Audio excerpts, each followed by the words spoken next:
Good morning, boys and girls. We have another great story for you today. Our main idea is wait patiently for the Lord. And that reminds me of a Bible verse in Psalms 27:14. It says, wait patiently for the Lord. Be brave and courageous. Yes, wait patiently for the Lord.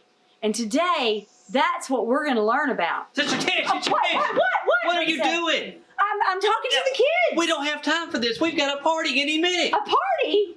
They're going to be here like 100 people in like 3 minutes. You didn't tell me you were having a party. I need you to make this cake, regardless of what I told you. I told you, but you didn't make the cake. Okay, you told me you might have a party. You're wasting time. Okay, we don't have time for this. But Seth, listen.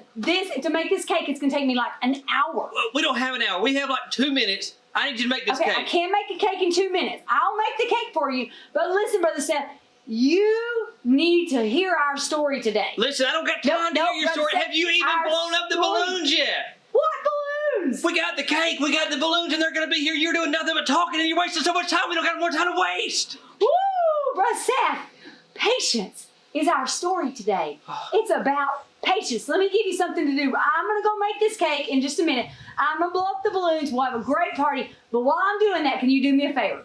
I don't have time for favors, but I'm listening. Okay, listen, Brother Seth. Do me this favor. Go read about Joseph, all right? I'm going to tell the kids a little bit about Joseph.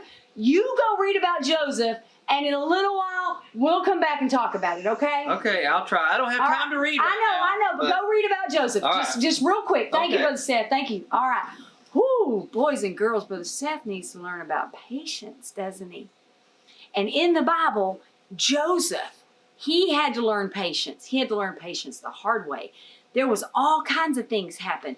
First, his dad, he was his favorite to his dad. I know you're not supposed to have favorites, but his dad did. And so he gave him a coat of many colors. It made his brothers so jealous that they threw him in a pit and then they sold him. They sold their own brother into slavery. And the guy who bought him, he took him home and his wife got mad. She told a lie on him and he ended up getting thrown into prison. Oh my goodness, I don't know if I could have patience, boys and girls, but Joseph had patience. And some good things came to Joseph because he had patience. And I want you to watch this story that's about to come up and you're going to get to learn more about Joseph and all the things that happened. It's time for a Bible story. The story of Joseph, part 3. Do you need another refresher to get you caught up to speed on what happened last time? Nah, man, I got this. Check it out. I'm gonna do a rapid-fire recap. Ready, go. Joseph had 11 brothers, and they were jerks. And then he had some dreams where everything was bowing down to him, and his brothers threw him in a pit and sold him into slavery, and then he worked for Potiphar, and then Potiphar's wife was a big jerkface and lied about him and threw him into jail. Boom. Wow, that was actually pretty impressive. And yes, that's exactly where our story picks up. Joseph was wrongfully accused and thrown into jail, but it wasn't just a regular jail. This was a prison where all of the king's prisoners were sent, so it was extra secure. There is no way anyone was getting out of this place. Yeesh. So I guess that's about it for old Joseph, huh? Well, it was fun while it lasted. The end. No way, man. This is totally not the end of the story. Even though it looked like his situation was getting worse, the Lord gave Joseph great favor with everyone around him. The guards liked Joseph so much that they let him help out around the prison. They didn't even lock him up. Whoa, that's crazy. So that's what you mean when you were saying that through this whole deal, the Lord was with him? You bet. Because Joseph had a great attitude, was respectful, and cared about other people, his time spent in prison wasn't nearly as bad as it could have been. In fact, Joseph was so good at noticing people around him and going out of his way to care about them that one day, something happened that would change his life big time. Oh yeah, you said last time there was this big thing coming up. Is this it? Yep. And you're not gonna get me with another to be continued, are you? Well, I'll let you know next time. To be continued. Ah, you gotta be kidding me. Yeah, I was just joking. We're not done yet. Whew, thank goodness. Really got me good there. So what happened? Since this prison was where all of the king's prisoners were sent, there were 2 men that used to work directly for the Pharaoh. One was a baker, the other was a cupbearer. Wait, a cupbearer? His job was to put bears in cups? That sounds hard. You gotta either have some big old cups or some tiny bears.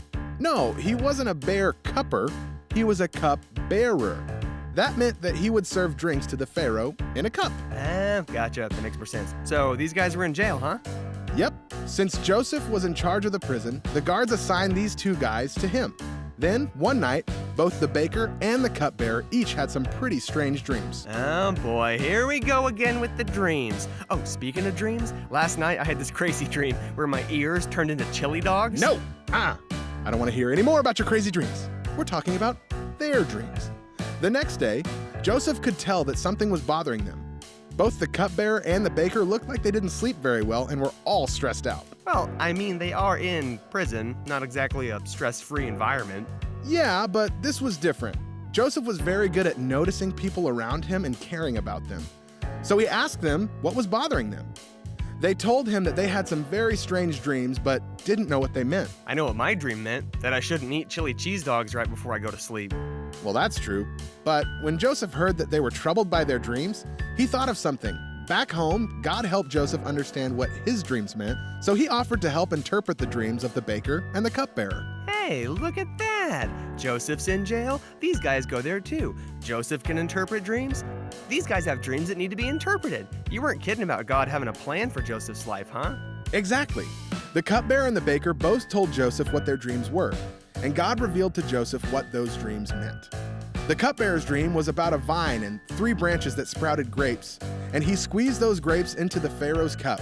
Joseph told him what that meant, that in 3 days he would be released and would go back to his job serving drinks to the Pharaoh. Good for him! That's awesome! So what about the baker's dream? In the baker's dream, there were 3 baskets of bread sitting on top of his head. A bunch of birds flew up and started eating out of one of them. Unfortunately, Joseph told him that this meant that in 3 days, the Pharaoh would have him killed. Yikes! Classic case of the old good news, bad news, huh? Did those things come true? They sure did. 3 days later, the cupbearer was restored back to his job, and the baker was, well, let's just say he sleeps with the fishes. What? Gross. Why would you sleep in a pile of fish? Ugh, that would smell terrible. No, like, he took a dirt nap. Wait, now he's sleeping in the dirt? I mean, that's better than a pile of fish, but still, just sleep in a bed, dude. No, he died. Oh, gotcha. Took a double dip out of the old cosmic cookie jar, huh? Yeah, that's not a phrase. Never mind. So what happened next? Those guys just left and Joseph stayed in jail? Not exactly. Before the cupbearer left, Joseph asked him to tell the Pharaoh about his situation, that he was wrongfully accused of something that he didn't do and thrown into jail. Oh, awesome. This is his chance to get set free. Did the cupbearer remember to tell the Pharaoh about him? No. He forgot. What? You gotta be joking me. So Joseph just stays in prison? Bummer. He did for a while, but not forever. 2 years after the cupbearer was released, something happened with Pharaoh. He had some strange dreams and didn't know what they meant. It really bothered him. Hey, this sounds familiar. Someone had a strange dream that needs to be interpreted. Who you gonna call? Dream Buster! The Pharaoh got all of his wise men, sages, and the magicians together and told them to interpret the dream, but none of them knew what it meant. Then, all of a sudden, the cupbearer remembered that Joseph can interpret dreams. Yes, it's about time you remember about him. Tell the Pharaoh, tell the Pharaoh! That's exactly what he did. Pharaoh called for Joseph to be brought before him and explained what the dreams were. In one dream, there were 7 fat, healthy cows standing by the Nile River. Then 7 skinny, ugly cows came out of the river and ate up the fat cows. Hold on. Why are you giving me all the grief for my dreams? That was the weirdest dream I've ever heard. The Pharaoh also dreamed that there was a stalk of wheat with 7 healthy heads of grain. Then 7 other heads of grain sprouted that were thin and sun-scorched, and they swallowed up the healthy grains. Whoa, talk about weird dreams. Joseph's really got his work cut out for him, huh? What in the world did those mean? God revealed to Joseph what the dreams meant, and he told Pharaoh everything. He said that there would be 7 years of plenty in the land of Egypt, with more than enough food for everyone. But after that, there would be 7 years of famine where there would be nothing to eat. Whoa, that's pretty serious. So, what did Pharaoh do? He was so relieved to know what the dreams meant. He was also so glad to know that the famine was coming in 7 years so everyone could start preparing and storing up food. Awesome! But wait, what happened to Joseph? Please don't tell me he goes back to jail. If he goes back to jail, I'm just gonna start swinging. No, he didn't go back to jail. The Pharaoh was so impressed with Joseph that he gave him a job. Pharaoh made Joseph second in command over all of Egypt. What? Seriously? The big number 2? Second in command? That is awesome! Yeah, man. The only person in the entire country with more power than Joseph was Pharaoh himself. Man, that is pretty incredible. You were totally right about God having big plans for Joseph's life. Doesn't get much bigger than that. No kidding. Joseph's life was totally changed, and it probably wouldn't have happened like that if he didn't notice the people around him back when he was in jail. And something else was about to happen that nobody expected. Nice try. I see you coming a mile away. You're about to do another to be continued, aren't you? I sure am. Bam! Yep, I called it. Totally called it. Hey, boys and girls, how did you like that story about Joseph? What did you learn? I think Brother Seth learned something because he's a lot more calm and patient looking now that we're back. Yeah, I did. I learned a lot of things. I learned that Joseph went through a lot of bad things. I mean, he really had to have patience. But after all that patience, he ended up second in command in the palace. That was pretty cool. I mean, you know, a patient person is someone who waits. Even if they're sad or mad or upset, they stop and they take the time to make wise decisions, and they put their trust in Jesus. True. You know, some people don't have patience. And if they don't get their way, they whine. Have you ever seen some kids whine?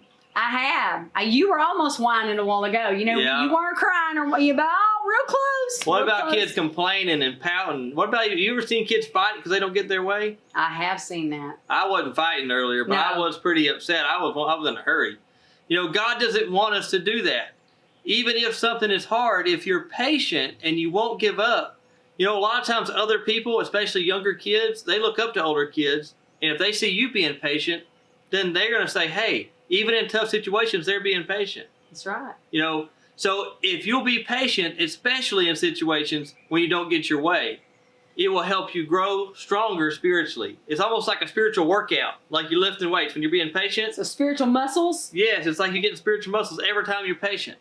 So remember this, God loves you. He knows everything that you need. And if you'll just wait patiently, you'll get all the answers, and Jesus will be there with you through all of it. Boys and girls, sound like Brother Seth learned a lot, didn't he? I think you did, Brother Seth. Yep. Give me 5 on that. You really paid attention to the story of Joseph. I sure wasn't patient earlier, but I learned that I needed to be patient. So boys and girls, no matter what comes or what goes, be patient. Trust that Jesus has everything under control and everything will work out. That's right. Just got to wait on the Lord. That's right. That was our big idea. Wait on the Lord. You're right. Wait on the Lord. So bye, boys and girls. Bye. We love you. Hey!